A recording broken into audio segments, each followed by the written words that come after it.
मुलाकात कराते हैं ऐसी हस्तियों से जो कभी आपकी और हमारी तरह आम लोग थे, लेकिन ये अपनी मेहनत और लगन से एक शिखर तक पहुँचे। और आज की जो हमारी हस्ती हैं उनके बारे में सिर्फ इतना ही कहा जा सकता है कि वो सपनों के सौदागर हैं, यानी कि सपने बेचते हैं, सपने बनाते हैं, और उन्होंने पता नहीं कितने युवाओं के सपनों को सच करके दिखाया है। मैं बात कर रहा हूँ प्रकाश मेहरा जी की। नमस्कार। नमस्कार। सबसे पहले तो आप हमारे दर्शकों को ये बताइए कि आपका जन्म कहाँ हुआ और आपका बचपन कैसा था? मेरा जन्म उत्तर प्रदेश का एक ज़िला है बिजनौर, काफ़ी मशहूर जगह है जी। मशहूर इसलिए कह रहा हूँ कि वहाँ के पॉलिटिशियंस काफ़ी मशहूर हैं। बचपन कुछ जैसे अकेलापन इंसान महसूस करता है। मेरी माताजी के स्वर्गवास के बाद मुझे कुछ ये महसूस होने लगा कि मैं अकेला हूँ। पिताजी आपके? पिताजी हमारी माताजी की मृत्यु के बाद हमारे पिताजी कुछ बैरागी से हो गए थे। एक तरह से मैं ये कहूँगा उन्होंने संन्यास ले लिया था। वो ज़्यादातर हरिद्वार चले जाया करते थे, वहाँ से फिर बिजनौर आ जाया करते थे। बिजनौर में मेरा दिल नहीं लगा, मेरी मासी मुझे दिल्ली ले गई। उनका केमिकल का बहुत बड़ा कारोबार है, आज भी है। और मेरा भाई, मेरी मासी का बेटा बॉम्बे में ही है पिछले कई सालों से। तो वो मुझे केमिकल का बिजनेस कराना चाहते थे, क्योंकि जो उनका कारोबार था मेरी कुछ समझ में नहीं आता था। मैं वहाँ भी बिल्कुल अकेलापन महसूस करता था, एक कोने में जाके बैठ जाना। तो इस बीच में पढ़ाई लिखाई का क्या कैसे चला? दिल्ली में मैं एक प्राइवेट कॉलेज से बिजनौर में मैंने एग्ज़ाम दिया मैट्रिक का। मैं वहाँ तक पढ़ा। मैं अर्थमेटिक में फेल हो गया 3 नंबर से। तो मेरी मासी दिल्ली ले आई, बोले कोई बात नहीं, दोबारा फिर एग्ज़ाम दिया, दोबारा 2 नंबर से फिर फेल हो गया जी। वो फिर मुझे वो क्या बोलते हैं कंपार्टमेंट मिलना है कुछ समथिंग मुझे प्रमोट कर दिया। एक सर्टिफिकेट जैसे कहते हैं, मुझे तो मालूम नहीं कहाँ है, बट मुझे इतना मालूम है मैट्रिक पास हूँ। This my qualification. अच्छा, फिर वहाँ कैसा बचपन रहा? वहाँ भी बस हालत वही थी हमारी, ना पढ़ने में दिल, जाके टिकट ली, जब वक्त मिला पहुँचाने की टिकट ली, जाके फिल्म में बैठ गए। फिल्म देखी, फिल्मों का बहुत शौक था। और वहाँ से होते हवाते बीच का पोर्शन मैं एडिट कर रहा हूँ। एक दिन जब 13 रुपये हमारी जेब में जमा हो गए तो टिकट काट के जनता मेल की टिकट ली और 13 रुपये हमारे पास बैलेंस थे, वो लेके हम बम्बई आ गए। यहाँ पर थोड़ा सा दर्शकों को ये आप ज़रूर बताएं, ये जो एकदम से बम्बई आने का फ़ैसला हुआ, कहाँ तो एक ऐसा गंभीर बच्चा जो चुपचाप एक कोने में बैठा हुआ है, किसी से कोई बातचीत नहीं, इमोशनल बच्चा, एकदम ये बम्बई आने का जो फ़ैसला था वो कैसे हो गया? फिल्में देख देख के, वो जो पहुँचाने, जो हमको जेब खर्च के लिए पैसे मिलते थे, 1 रुपया आपको मिलता था। अच्छा, वो 1 ही रुपया बम्बई आके भी चला। यहाँ भी नौकरी मिली तो 1 रुपया रोज़ की मिली, तो हमको 1 रुपया पहले 8 आने मिलते थे, फिर रुपया हो गया, क्योंकि हम दुकान का काम करते थे, केमिकल का बहुत बड़ा बिजनेस था मौसा जी का। हाँ, तो जाओ फलानी जगह जाओ, फलानी पीढ़ी पे जाओ, जो उस ज़माने में पुराना स्टाइल था उन लोगों का। तो पैसे हमको मिला करते थे, हम अपना बचा लिया करते थे, जाके पिक्चर देख ली। तो ये सिलसिला चलता रहा? ये सिलसिला चलता रहा, और बट सेटिस्फेक्शन कहीं नहीं थी। हमेशा अंदर से कुछ एक घुटन सी महसूस होती थी कि मैं अकेला हूँ, मेरी लाइफ में कुछ है नहीं, मुझे कुछ करना है। मेरा एम, मेरा जो मकसद है वो एक केमिकल की दुकानों पे जाके पैसे इकट्ठे करना या उनको रिमाइंड कराना कि आपको रूप केमिकल्स के इतने पैसे देने हैं, कहिए कब आ जाऊँ, ये मेरा मकसद नहीं है। मेरा मकसद कुछ और है। और ये दिल में ठान के, जैसे आप कहते हैं कि डू और डाई, करो या मरो, ये डिसाइड करके, या तो ये होता ना कि आप कोई आपसे मिसबिहेव कर रहा हो, सलूक अच्छा ना हो, ऐसा कुछ नहीं था। बहुत प्यार मिला, बट खोया बहुत कुछ। उस खोने का मुझे बड़ा एहसास था कि मेरी माँ नहीं है। एक दिल में जो बात होती है ना कि मासी तो है, मासी मतलब मासी, माँ जैसी, कोई कमी नहीं थी उनके प्यार में। बट मुझे ये लगा कि कुछ खो गया, और जो खो गया मैं इस भीड़ में कहीं अगेन आई बी लॉस्ट, मैं फिर से खो जाऊंगा, क्योंकि ज़्यादा से ज़्यादा ये मुझे कहाँ तक पहुँचा देंगे। एक केमिकल की दुकान और हो जाएगी, या किसी आइटम की एजेंसी मिल जाएगी, जो अक्सर वो अपने बेटों के लिए जो प्लान कर रहे थे, जो आज मेरा छोटा भाई यहाँ कर रहा है बॉम्बे में। तो वो जो एक सफोकेशन जो, और जिसको आप बोलते हैं अंतर्द्वंद, वो जो चल रही थी कश्मकश जो अंदर, वो खींच के मुझे बम्बई ले आई। तो बिना किसी को बताए? हाँ, किसी को नहीं बताया। उसके बाद मासी बहुत अपसेट हुई, हमारे मौसा बहुत अपसेट हुए, वो हमें ढूंढने बॉम्बे आए। यहाँ पे ये बताइए, जब आपने टिकट कटाया, हमारे मामा थे यहाँ आर्मी में, वो रिटायर हो गए, उनका पता हमारे पास था, तो हम सीधे अपने मामा के पास पहुँच गए। वो उन्होंने कहा कि ना कोई चिट्ठी ना कोई मैसेज, और तू यहाँ आ गया। सगे मामा नहीं, हमारे मामा के फर्स्ट कज़न, तो वो भी मामा जैसे ही थे, क्योंकि मैंने कहा ना कि वहाँ सेपरेशन कुछ नहीं था। बोले तूने बताया नहीं, कुछ नहीं है, तू आ गया। मैंने कहा हाँ, वो छुट्टियाँ थी। बोले पास हो गया? मैंने कहा हाँ हो गया। बोले अर्थमेटिक में तू पास हो गया? सरप्राइज। मैंने कहा नहीं मामा जी, आप सर्टिफिकेट तो मेरा है नहीं, मैं नहीं तो आपको दिखा देता, आप पूछ लीजिएगा। अब मैं घबरा रहा हूँ। फिर उनका जो बेटा था वो अभी रिटायर हुआ as I think brigadier, Inder Khanna. हम सब साथ के ही थे। तो मामा कहने लगे अच्छा जब छुट्टियों में आया तो फिर घूम। तो शुरू में तो मामा जी ने बड़ी खातिर की। बाद में जब उनको कोई टेलीग्राम मिल गया कि प्रकाश मेहरा इज मिसिंग और वो यहाँ कहीं दिल्ली में कहीं नहीं है, अगर बॉम्बे तुम्हारे पास पहुँचाओ, जब उनको पता लगा कि ये तो भागे हुए हैं, ये भागे हुए हैं घर से, तो उन्होंने आर्मी स्टाइल में नेक्स्ट डे बोला गेट आउट, नमस्ते, बाहर निकलो। जब मामा जी ने निकाला तो उसके बाद आप सीधे कहाँ गए? भटक रहे थे, कभी ट्राम में सोते थे, कभी रेलवे स्टेशन पे सोया करते थे। खाना पीना 10 पैसे 20 पैसे, कभी चने खा लिए कभी नहीं खाए, और मतलब कुछ पैसे 2-4 रुपए में बचा के रखता था जो भी बचे हुए थे। तो उसमें से कैसे 5-5 पैसे 10 पैसे 20 पैसे इतने में गुजारा करना, और टिकट लेनी नहीं। ट्राम में सो गए, 10 पैसे की टिकट आया करती थी या 5 पैसे की, मुझे ठीक से याद नहीं है। और वो ट्राम चलती थी दादर से या किंग सर्कल से या साइंस से कहीं से, और लास्ट स्टेशन बोरी बंदर उसका हुआ करता था। तो रात को हम लास्ट ट्राम पकड़ते थे और वो यार्ड में जाके खड़ी हो जाती थी, उसी में हम सो जाया करते थे। करते कराते कारदार स्टूडियो में हम पहुँचे, क्योंकि जो ट्राम वो जाया करती थी वो ट्राम की रूट थी। तो वहाँ हमने देखा बहुत मोटा मोटा लिखा हुआ था कारदार, कारदार प्रोडक्शंस एंड समथिंग समथिंग। हम उतर गए, वहाँ पहुँच गए। वो गेट कीपर हमें घुसने नहीं दिया अंदर। खैर बड़ी मुश्किल से हम वहाँ पहुँचे। कारदार स्टूडियो में एक फ़िल्म की शूटिंग चल रही थी। उस फिल्म का नाम था बाप रे बाप, किशोर कुमार। पहली दफ़ा हमने किशोर कुमार को देखा। किशोर कुमार को देखा तो हम देखते रह गए। बहरहाल अब ये स्ट्रगल का पीरियड यहाँ से हमारा अब चल रहा है। अब हमारी जेब में 2 रुपये 2.5 रुपये या 3 रुपये हैं, ठीक से हमें याद नहीं है। कैंटीन में जाके चाय पी, तो वो कैंटीन वाला वो भी यूपी का, वो कहने लगा तुम यहाँ क्या हीरो बनने आया? मैंने कहा नहीं, हीरो नहीं बनने आया। तुम सुबह से बैठा हुआ, अभी शाम हो गई है, तुमने एक चाय पी है और एक उस ज़माने में बोलते खारा बिस्किट आता था, वो बिस्किट खाया, कुछ खाना वाना नहीं खाया? मैंने कहा नहीं।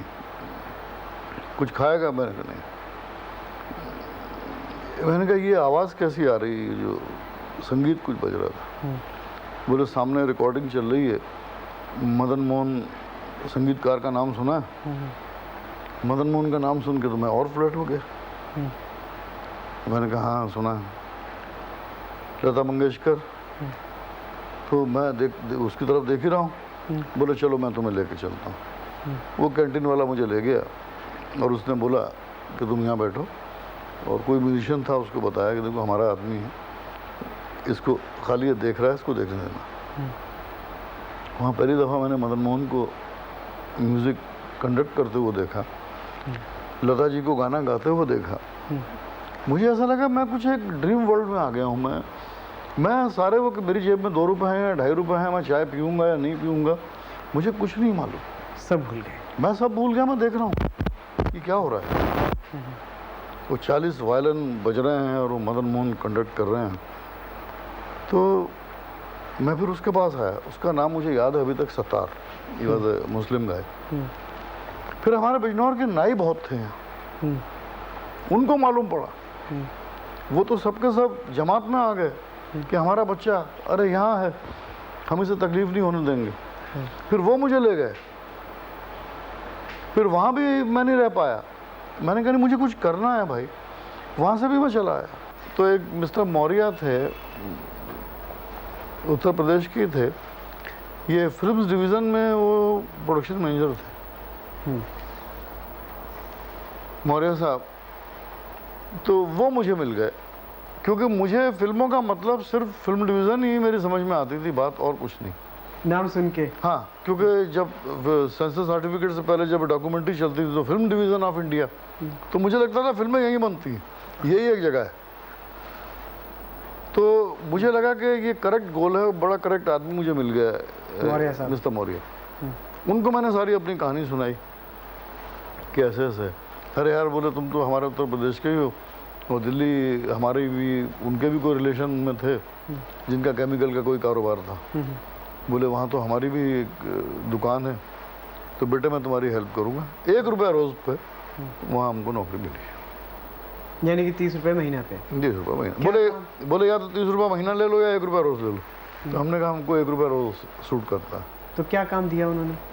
ये आपके कैमरा के स्टूल उठाने, फोकस लेना, और कभी क्राउड में बिठा दें, कभी वो किसी करेक्टर के साथ हर तरीके का काम। हाँ हाँ, मतलब कितनी मैं आपको डिटेल में बताऊं, मतलब जितने काम हो सकते थे, पूरी मेहनत लेना। हाँ, कुली से लेके मुझे पहली दफ़ा मालूम पड़ा कैमरा फोकसिंग क्या होती है, जो सीखा मैंने वहाँ। उसके बाद साहब उन्होंने तनख्वाह मेरी 2 रुपये रोज़ कर दी। बहुत खुश हुए मेरे काम से, वो लड़का बड़ी मेहनत करता। होते होते साहब 3 रुपये रोज़ कर दी। 90 रुपये महीना तो हम तो राजा हो गए। हमने कहा अरे लोअर बॉम्बे में क्या चाहिए। बट फिर वही सेटिस्फेक्शन नहीं कि ये वो नहीं है जो तू फिल्में देखता था, वो देवानंद कहाँ है, वो दिलीप कुमार कहाँ है। ये तो फिल्म प्रभाग की खूबसूरती चल रही है। हाँ, यहाँ तो कुछ और ही चल रहा है। एक ट्रेन चल रही है तो चले जा रही है, एक कोई डॉक्यूमेंट्री बन रही थी, मुझे नहीं मालूम किस चीज़ के ऊपर बना रहे थे वो। तो मैंने मौर्य साहब से कहा, मौर्य साहब ये मेरा मकसद ये तो नहीं है। बोले यार तू जो मकसद लेके आया, मैं तुझे हीरो नहीं बना सकता। मैंने कहा मुझे बनना भी नहीं है, मगर मुझे या तो कुछ लिखने पढ़ने का काम हो। तो जो स्क्रिप्ट उनकी होती है ना डॉक्यूमेंट्री की, तो बोले इसकी 4 कॉपियाँ बनाओ। उस ज़माना जेरोक्स नहीं होता था, लिखो। हाँ, कार्बन लिख के बोले लिखो। अरे मैंने कहा ये नहीं मैं कह रहा हूँ। फिर वो मौर्य साहब ने मिलवाया इनसे, विनोद देसाई, इनके समधी थे धीरूभाई देसाई।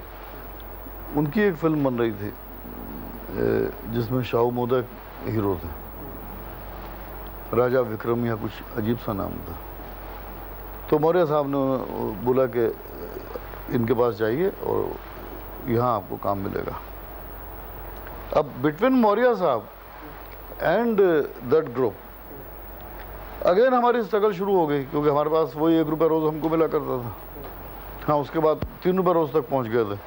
तो जेब में कुछ 10-20 रुपये बैलेंस होंगे, कुछ हमने कपड़े वपड़े बनवा लिए। उस ज़माने में 3 रुपये की 4 रुपये की टी शर्ट मिलती थी, तो वो भी ख़त्म हो गए। अब हमारे पास जाने के लिए पैसे नहीं, विले पार्ले हमको जाना है उनके ऑफिस में, और फिल्म डिवीज़न कहाँ है।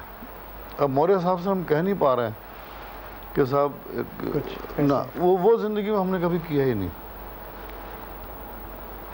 तो हम वहाँ से पैदल चले, विले पार्ले से? ना, फिल्म डिवीज़न से, अच्छा, वो पेडर रोड। पैडर रोड से, जी। और विले पार्ले पहुंचना था।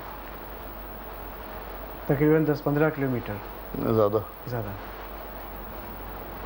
दादर पे आके हमारे पैर जवाब दे गए, थक गए, बैठ गए, जेबें देखी, 20 पैसे या 15 पैसे थे, एक चने की पुड़िया ली, और उस ज़माने में 5 पैसे की पुड़िया माशाल्लाह बड़ी भरी हुई पुड़िया मिलती थी, तो चने खाए, पानी पिया, फिर पूछा विले पार्ले कहाँ है? बोले फलाने प्लेटफॉर्म पे जाओ, टिकट लो, फास्ट ट्रेन पकड़ना मत, वो विले पार्ले नहीं रुकती, देख लेना। अब कह तो दिया, अब हम कहाँ ट्रेन पकड़ने काबिल थे। वहाँ से फिर चले, विले पार्ले पहुँचे, शाम हो गई। बहरहाल मिले उनसे जाके, ऐसे ऐसे मौर्य साहब ने, हाँ बाहर बिठाओ। वहाँ वो लड़का मथुरा दत्त जो उनका चीफ असिस्टेंट डायरेक्टर था, बाद में वही एमडी शर्मा पूना इंस्टीट्यूट के प्रोडक्शन कंट्रोलर बने थे। तो उसने पूछा कि भाई, मैंने कहा यार मथुरा ऐसे ऐसे है और मौर्य साहब ने भेजा ना। बोले अब तो शाम हो गई, तुम कल आओ। तो बॉम्बे एयरपोर्ट बड़ा सूना, वहाँ लोग आया करते थे, जाया करते थे। बॉम्बे एयरपोर्ट चले गए, वहाँ देखा कुछ लोग हार लेके जा रहे हैं। उस ज़माने में बड़ा क्रेज़ हुआ करता था, कोई लड़का फ़ॉरेन पढ़ने जा रहा है या वहाँ से पढ़ के आ रहा है। एक ही एयरपोर्ट था, वहाँ एक आदमी को ज़रूरत थी कुछ सामान उठवाने की। 3 सूटकेस थे, हमने उठाए, उसने हमको 5 रुपए दे दिए। हम तो रईस हो गए। वहीं सामने गार्डन था, सो गए। सुबह उठे, 5 रुपए थे हमारे पास। तो अब ये जद्दोजहद और ये स्ट्रगल मैं कहाँ तक बयान करूँ? ये सिलसिला बहुत आगे जाके टूटेगा। अच्छा, इस बीच में क्या कोई भी मोड़ ऐसा नहीं आया जबकि ये लगा हो कि यार बहुत स्ट्रगल है, चलो छोड़ देते हैं, वापस चलते हैं मौसी? नहीं, कभी नहीं सोचा भी नहीं। अच्छा, तो फिर कौन सी ऐसी शक्ति थी जो बल दे रही थी कि नहीं प्रकाश मेहरा, तुम डटे रहो? बस वो करदार स्टूडियो में जाना, वो उसका कैंटीन वाले का मिलना, मदन मोहन से वहाँ मिलवाना, उनका म्यूज़िक देखना, उनकी शूटिंग पे जाना। और उस लड़के ने एक बकअप दिया कि नहीं, अरे कुछ बनना है इधर तो करो। ये सब जो अभी ये जो खड़े हुए हैं, ये सब ऐसे ही बने। ये किशोर कुमार इधर बैठ के चना खाया करता था। तो वहाँ से बड़े हौसले मिले थे, बड़ी हिम्मत मिली थी। तो एयरपोर्ट पे जब वो सामान उठाया तो हमने कभी नहीं सोचा कि हमने कोई कुलीगिरी की है। नहीं, हमने मेहनत की। उसने हमको 5 रुपए दिए, हमने कहा थैंक यू। थैंक यू कह के एयरपोर्ट के गार्डन में आए, सो गए। सामने ही उनका दफ्तर था। उस ज़माने में स्टूडियो कहलाया करता था वो, विष्णु सिनेटोन और समथिंग। नेक्स्ट डे उनके यहाँ गए, मथुरा दत्त से मिले और उन्होंने मिलाया। बोले भाई मेरे यहाँ तो काम नहीं है, मेरे समधी हैं, वो एक फिल्म बना रहे हैं नाग देवता, तुम उनके पास जाओ। तो मरीन ड्राइव पे हम अपने मामा के यहाँ रहा करते थे, रवेरा बिल्डिंग में। और ये विनोद देसाई, इनकी जो बिल्डिंग थी गोविंद महल, वो भी मरीन ड्राइव पे थी। तो उन्होंने हमको मरीन ड्राइव भेज दिया। अब वहाँ विनोद देसाई के यहाँ फिर स्ट्रगल शुरू हुई। उनके यहाँ कभी शूटिंग हो तो पैसे मिलते थे, नहीं हो तो नहीं मिलते थे। अगर बचे हुए हैं तो आप काम चलाइए, नहीं हो तो वही चने खाइए। हाँ, और मरीन ड्राइव पे हमारे मामा का घर, वहाँ से हम मतलब कितना चल के हम जब पेडर रोड से वहाँ विले पार्ले पहुँच गए, तो मरीन ड्राइव से मरीन ड्राइव जाना कोई दूर नहीं था। हमारे भाई ने, हमारे कज़न ने हमको देखा मरीन ड्राइव पे, हमारे मामा के बेटे ने हमको आवाज़ें दी, हम पलट के नहीं गए कभी नहीं। हमने कहा जो गली छोड़ दी वो छोड़ दी। एक चीज़ यहाँ पे मैं आपसे पूछना चाहूँगा, एक जो स्वाभिमान था इस छोटी सी उम्र में, 17-18 साल के आप रहे होंगे मुश्किल से, हार्डली। एक ऐसा स्वाभिमान कि अब अगर मामा का घर छोड़ दिया है तो अब सोने चांदी के भी बन के आ जाएं तो नहीं जाना है, नहीं है। मौर्य साहब के पास नहीं रुकना, नाइयों के पास नहीं रुकना, सत्तार भाई के पास नहीं रुकना। ये बचपन में कुछ ऐसा था कि संस्कारों के साथ था या देख देख के ज़माने की ठोकरों से? जब माँ हमारी नहीं रही तो एक फीलिंग ये आई कि कुछ तुम्हारी लाइफ से बहुत कुछ चला गया। ये मामा है, ये नाना है, ये नानी है, दिल्ली गए तो ये मासी है, बट वो माँ कहाँ है? वो तो नहीं है। तो वहाँ से एक कुछ करने की भावना, हाँ, वो ऐसी पैदा हुई कि जो आज तक मर नहीं पाई। हमें तो ये यकीन ही नहीं होता कि एक्शन फिल्में बनाने वाले इतने बड़े प्रोड्यूसर डायरेक्टर एक इतने सिंपल आदमी हैं, एक इतने ज़्यादा भावुक आदमी हैं। कितने ही स्टार इन्होंने बनाए हैं, कितनी इन्होंने इतिहास रचे हैं, सदियां देखी हैं, लोगों को बनते बिगड़ते देखा है, लेकिन ये इंसान अंदर से इतना भोला है, इतना सच्चा है, ये तो कभी अंदाज़ा भी नहीं था। प्रकाश मेहरा साहब के साथ ये सारी बातें जारी रहेंगी, लेकिन अगले हफ्ते अगले एपिसोड में।